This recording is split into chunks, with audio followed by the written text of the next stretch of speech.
Hoy estamos con Luciana González. Ella es artista egresada de la Escuela Superior de Arte Dramático Virgilio Rodríguez Nache de Trujillo. Ha cursado talleres de dramaturgia con Alonso Alegría y se ha dedicado a desarrollar talleres de teatro y clown para niños y adolescentes, en el Mali como en otras instituciones de diferentes niveles académicos. Actualmente, viene desarrollando su tesis para optar su licenciatura en arte y a la vez viene impulsando el taller de filosofía para adolescentes patrocinado por la Alianza Francesa. Mi estimada Luciana, bienvenida aquí a Un Libro y Mil Palabras. Cuéntanos, ¿de qué va tu taller de filosofía para adolescentes? Bueno, primero, muchísimas gracias por la invitación, Gustavo. Estoy muy orgullosa de estar en este podcast que va emprendiendo, va tomando vuelo. Acerca del taller, bueno, es un taller que emprendí con la expectativa de que muchos más jóvenes se sumen a la tarea de pensar y criticar y sobre todo cuestionarnos las cosas que ya son establecidas en la sociedad, ¿no? Como por ejemplo, ¿qué es la amistad? ¿Qué es el amor? ¿Qué es el arte? ¿No? ¿Qué es lo que a mí más me mueve, digamos? No como para enseñarles historia de la filosofía, porque no soy experta en eso, pero sí como para sentarnos a hacer un círculo, para sentarnos a pensar sobre las cosas que ya son como leyes socialmente aceptadas. Ese es el fin supremo, digamos, del taller de filosofía que dicto para adolescentes. En tu taller tú hablas sobre el arte urbano, sus diferentes manifestaciones que podemos encontrar en ellas. ¿Qué pensamiento filosófico te sostiene para abordar este tema? Bueno, primero el arte ha sido estudiado a través de diferentes épocas, ¿no? Y cada época ha tenido diferentes conceptos y siempre son conceptos filosóficos sobre el arte, porque el arte no es concreto, sino que va mutando, va cambiando, es abstracto. Entonces, desde, por ejemplo, la forma en la que tenían los griegos de ver el arte como mímesis, ¿cierto? Que el arte que imitaba la naturaleza, hasta lo más moderno, ¿no? Ver el arte, digamos, conceptual o entender el arte desde una plástica, una manera distinta o como una expresión cultural. Entonces, digamos que dentro del taller abordo el hecho de que el arte no debería ser un recipiente o un artefacto o una cosa concreta en sí, sino que deberíamos tener la posibilidad de repensar el arte siempre. No es que aborde una filosofía en específico, sino más bien los invito a través de una breve reseña histórica a ver cómo el arte ha ido cambiando de concepto y cuál es el concepto que podríamos tener hoy en día sobre el arte, ¿no? Y así es que llegamos hasta el arte urbano. Este arte urbano que podríamos haber entendido hace 3, 4 décadas atrás, me parece que se está sumergiendo en una cultura de la inmediatez, ¿no? Es un consumo desmesurado, a veces sin sentido que tenemos. ¿Cuál crees tú que sea la forma de abordarlo para que se nos haga idóneo, para que podamos sobrellevarlo, para que nos sintamos ciudadanos de esta sociedad de la inmediatez y no meros habitantes en ella, ¿no? Qué interesante la pregunta y justamente es una de las preguntas claves del taller. Entonces, siempre se dice los tiempos pasados fueron mejores, ¿no? Hay como una nostalgia hacia el pasado y cómo no nos sentimos, digamos, al menos los que ya somos treintones o cuarentones, no nos sentimos muy acorde con lo que va pasando en la actualidad. Y pues hablar de arte urbano es hablar de actualidad, ¿cierto? Hablar del arte nacido, digamos, en lo popular, en el pueblo, ¿no? En la urbanidad, en la ciudad y en el presente, por supuesto. Yo pienso que una de las cosas más importantes es entender que cada época tiene sus propios valores culturales y que esos valores no son ni buenos ni malos para entenderlo moralmente, sino que cambian, son distintos, mutan. Por ejemplo, mientras en el medioevo o en la Edad Media era importantísima la virginidad, en nuestra actualidad, pues si no es caduca completamente, porque hay muchos grupos ultra religiosos y es más que lo apoyan o lo avalan, pues ya se está dejando de lado la virginidad como un valor fundamental para el hombre o para la mujer. Los valores son distintos. ¿Cuáles son los valores que socialmente son aceptados en nuestra actualidad?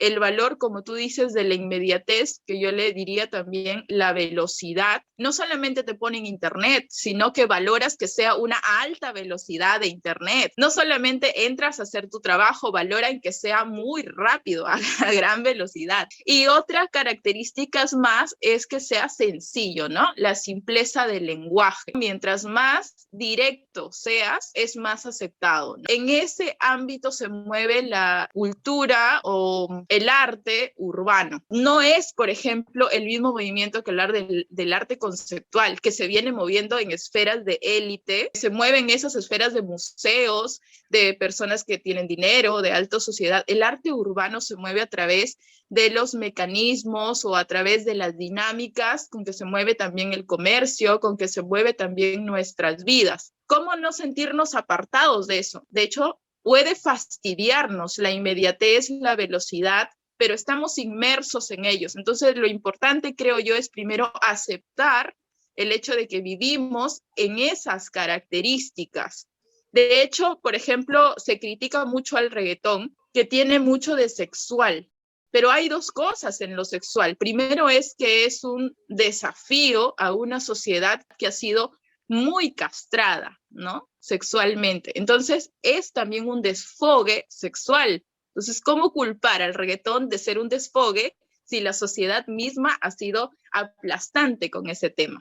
Y por otro lado, ¿por qué cuestionar el machismo cuando nuestra sociedad es machista, ¿no? Entonces, se le imputa mucho al reggaetón ser ultra machista cuando nuestra sociedad es machista. Ojo, aquí hay algo importantísimo. Nuestra sociedad está cambiando en el machismo y el reggaetón también está cambiando. Sus letras están cambiando y yo, wow, entonces esto también es importantísimo de ver con los jóvenes y con los adolescentes para que se den cuenta, es un flujo constante, es un círculo, el arte se nutre de la sociedad y al mismo tiempo el arte le regresa algo a la sociedad y entonces es un círculo muy gratificante y muy bonito, ¿no?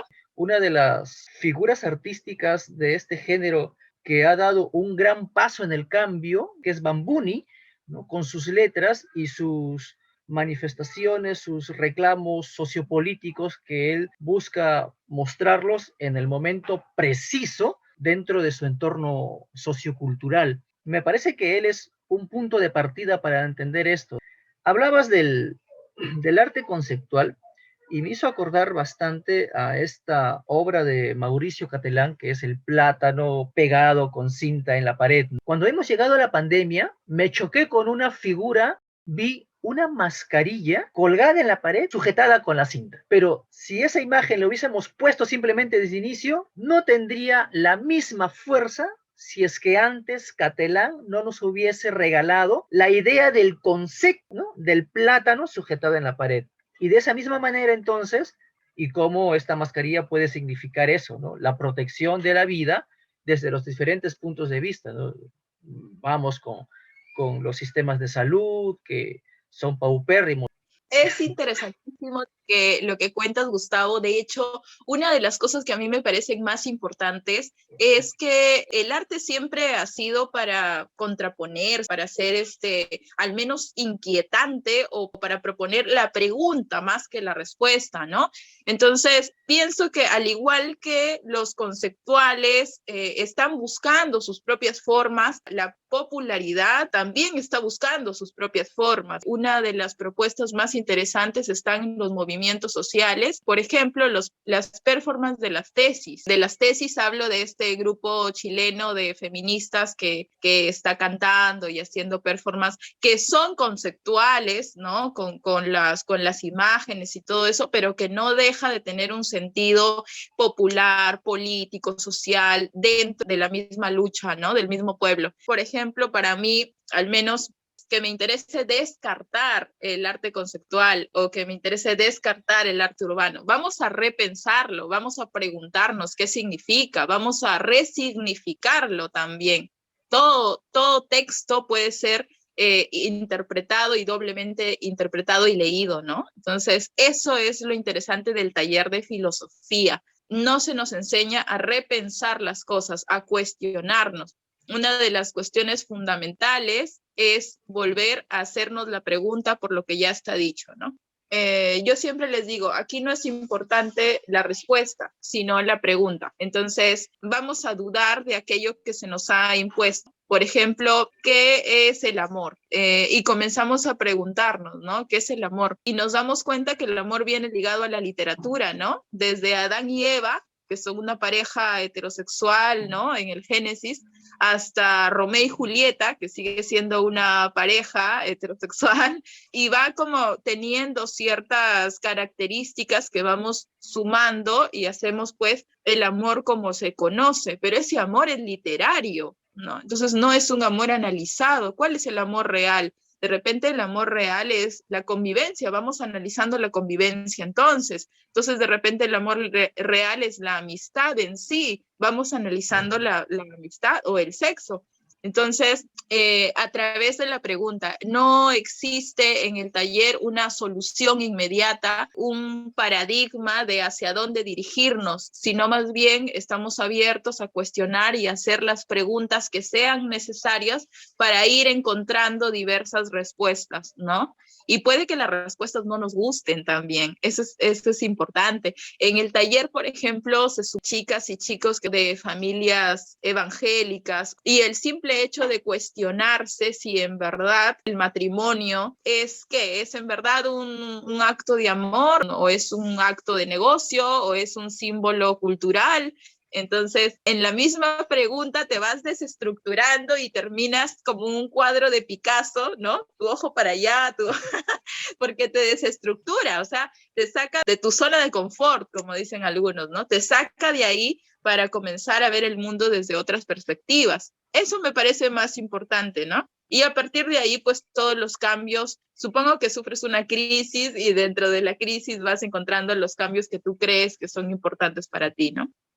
Otro de los factores que veo que es parte del cambio es que como el lenguaje cambia, entonces parece que las concepciones también pueden hacer que cambie, ¿no? Estas luchas por las igualdades, por las equidades entre clases sociales y entre géneros en específico, nos ha traído ahora el lenguaje inclusivo. Y tal vez, no sé, pero me parece que es más en el español que por la rica conjugación que tiene, que se siente más este choque.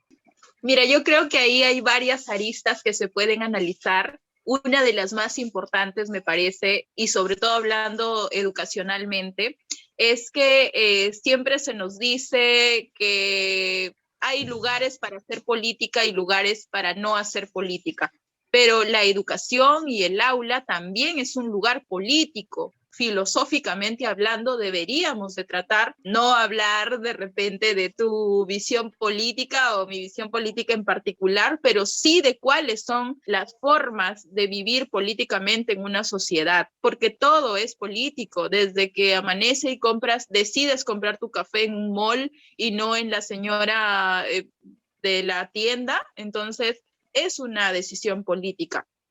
Entonces, me parece a mí que el lenguaje tiene una implicancia política y social. Entonces, es importante que se sepa eso. No cogemos el lenguaje como una flor en el campo.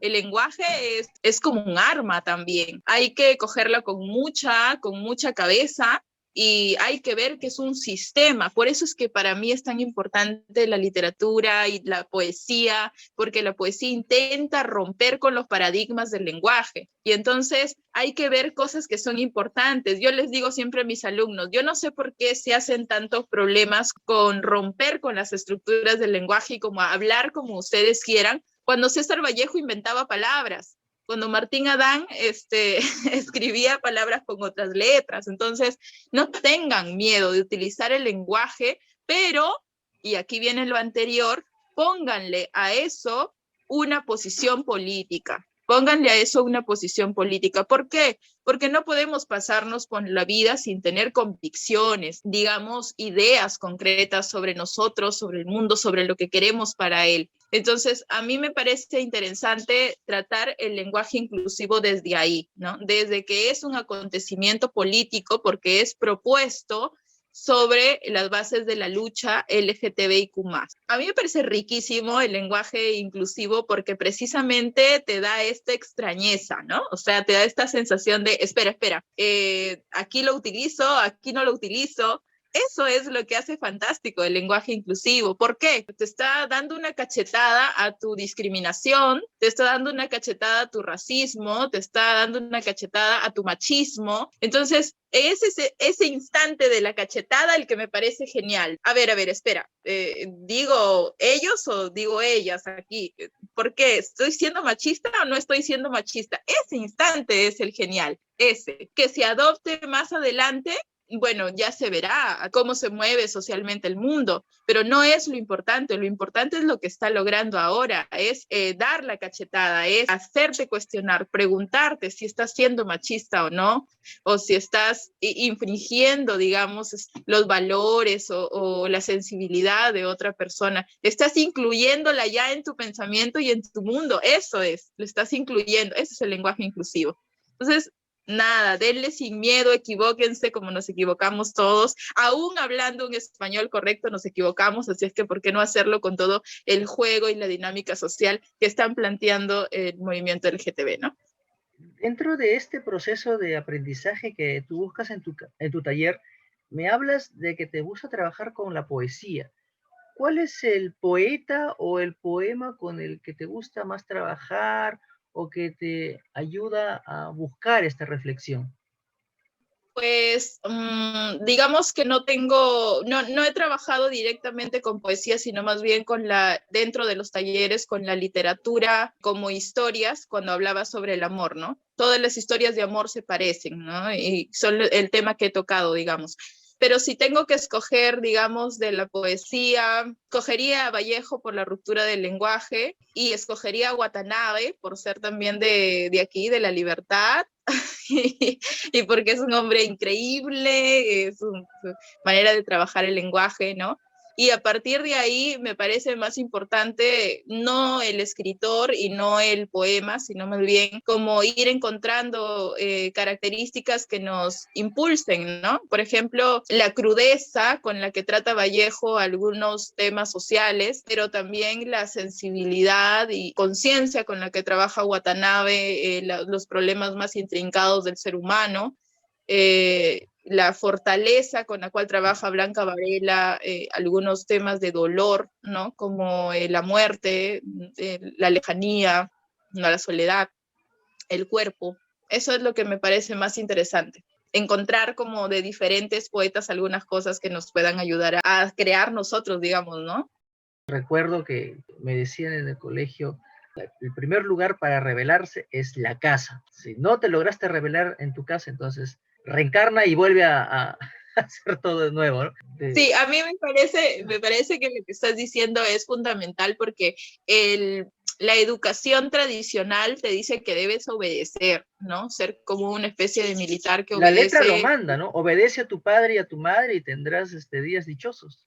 Claro, entonces hay como una obediencia ciega, o sea, si bien es cierto, yo creo que debe haber una obediencia, pero una obediencia en cuestiones que son importantes para ti, digamos. De todas maneras, yo no quisiera que mi hija saliera a las 12 de la noche a una fiesta y quisiera que entendiera que es una situación de riesgo, pero no quisiera que fuese contra su voluntad, quisiera que entendiese de verdad que hay una situación de peligro. Eso es lo importante, que ellos vayan tomando críticamente una posición, ¿no? Yo les digo para animarlos siempre cuando inicie el taller que hay personajes en la historia de la humanidad antes y en la actualidad que son adolescentes que toman sus propias decisiones y son adolescentes que tienen una convicción. Por ejemplo, Alejandro Magno tenía apenas, si no me equivoco, 16 años cuando quedó solo y 18 cuando asumió el poder. Entonces era prácticamente un adolescente. Greta Thunberg, que es la activista medioambiental. Actualmente ya tiene, creo, si no me equivoco, 19 años o algo así, pero comenzó cuando tenía 16 o 14, me parece. Entonces, ellos tienen que saber que no puede ser que los adultos tomen las decisiones por ellos deben de aprender a tomar sus propias decisiones, no tienen que esperar a tener 18 años para tener recién, a ver, me voy a poner a pensar qué es el mundo, qué soy yo, qué es la vida. No, tienen que ir generando sus propias críticas desde pequeños. Una pregunta que yo les hacía a mis estudiantes cuando estábamos en presencial era, ¿por qué tienen que utilizar todos el uniforme? O sea, y no, ojo, no lo hacía para que todos se saquen el uniforme y vengan al otro día como quieran, ¿no? Lo hacía precisamente para que ellos vean qué implicancia tiene. O sea, ¿de verdad hay una implicancia en su educación o no la hay? Eso tienen que repensarlo ellos. Una cosa que les dije que es el hecho de que ellos tienen que tener decisión sobre algunas cosas en el colegio. Me parece a mí fundamental que tengan voz y voto en el colegio.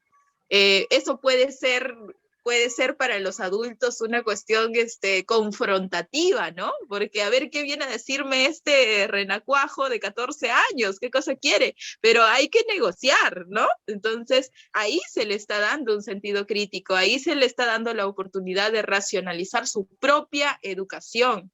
Algo que tienen que entender ellos es que la educación es de ellos, ya no nuestra, y que tienen que racionalizarla y que tienen que también hacer el ejercicio de ver cuál es la forma en que se aprende mejor.